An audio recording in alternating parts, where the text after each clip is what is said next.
मी पांडुरंग कदम। आज आपण आहोत कोणत्या ठिकाणी?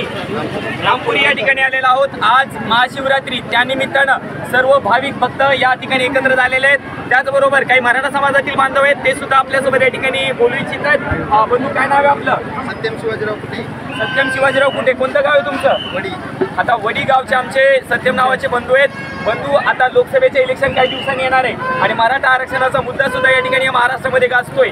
तर अशा अनुषंगानं तुमचं काय मत आहे ते आम्हाला जाण्याची इच्छा आहे। आता जे सांगितलं की प्रत्येक गावात बरोबर आहे, लोकसभेचे इलेक्शन कॅन्सल आहे। हो, तसंच त्या पद्धतीने आम्ही आमचे दोन उमेदवार ठरवलेले आहेत, रत्नाकर शिंदे आणि रमेश कुटे।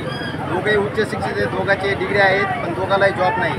त्यामुळे आम्ही दोन असे कॅन्डिडेट निवडले जे उच्च शिक्षित आहेत पण त्याला जॉब मिळत नाहीत, कारण आम्हाला आरक्षण नाही। त्या अनुषंगाने आम्ही असे दोन उमेदवार उभे केले आहेत। जोरदार टाळ्या वाजवा वडी गावांसाठी।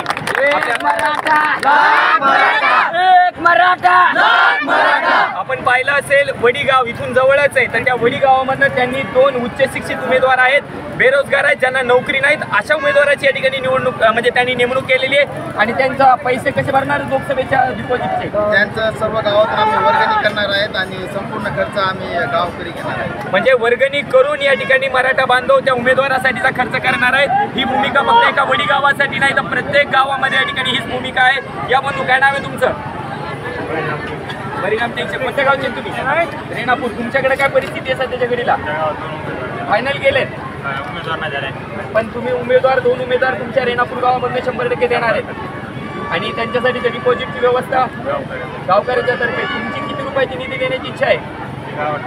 गावात जे काही प्रत्येकी माणसाला जेवढ्या पद्धतीने ठरेल ती भूमिका घ्यायला या ठिकाणी तयार आहे।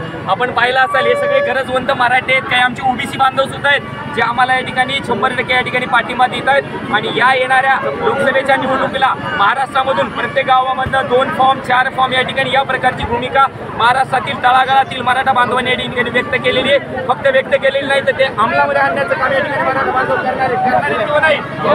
एक मराठा, एक मराठा, छत्रपती शिवाजी महाराज की जय, छत्रपती संभाजी महाराज की जय, जय जिजाऊ, जय शिवराय। मनोज जरंगे पाटील, तुम आगे बढ़ो, हम तुम्हारे साथ हैं। मनोज जरंगे पाटील, तुम आगे बढ़ो, हम तुम्हारे साथ हैं। एक मराठा, लाल मराठा। आपण पाहिलं असेल ही आहे मराठ्यांची एनर्जी। पूर्ण ताकदीनं लोकसभेच्या इलेक्शनला आपण उमेदवार उभे करणार आहोत किंवा नाही? पुरतसा थांबूयात। जय जिजाऊ, जय शिवराय, एक मराठा, लाल